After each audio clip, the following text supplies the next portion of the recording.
Okay, welcome to part 1 of my Little Women review on the 1933 version, directed by George Cukor. It stars Katharine Hepburn as Jo, Frances Dee as Meg, Joan Bennett as Amy, and Jean Parker as Beth.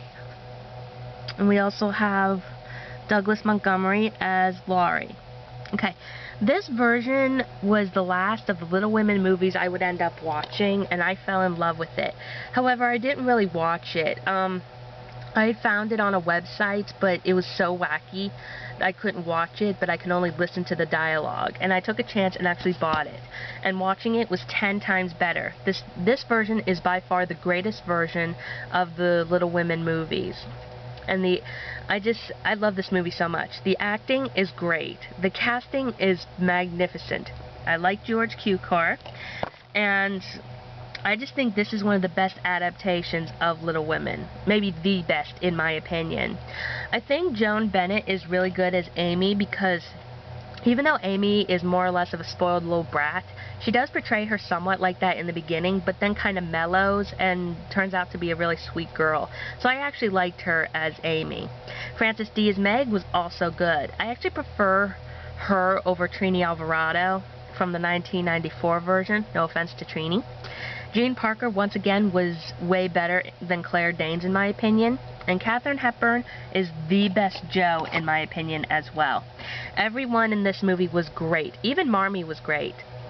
And even though, like I said in many of my reviews, that my brother and sister do not like these type of movies, my sister and brother have to admit that this one was a little bit better than the 94 version. And they liked Jo better than Winona Ryder. Well, at least my brother did. I think my sister preferred Winona. But she said that she liked Beth better in this version, and she liked Marmee better in this version. So I got very little complaints about this movie. There are just like a couple nitpicky things. Let me get to that real quick.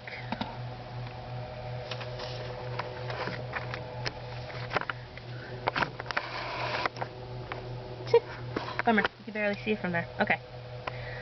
Let's see, okay, here's the nitpicky stuff.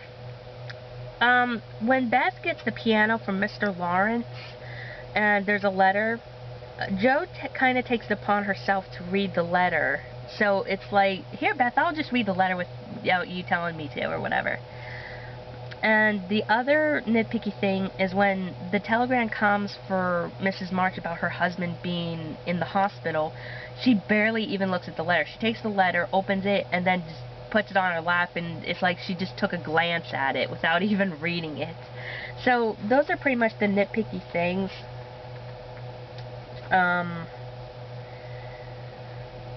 In this movie so far.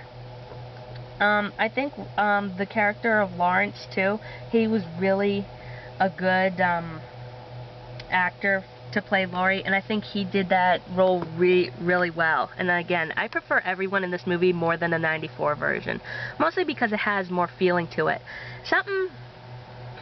And this movie was also easy to follow, because when I first got the 94 version, I was confused on a couple of points. But this one never confused me at all. This one is pretty good pacing, pretty good story, and I just really enjoyed this one. Okay, so that's about it for this movie review. I'm going to go on to the 49 version.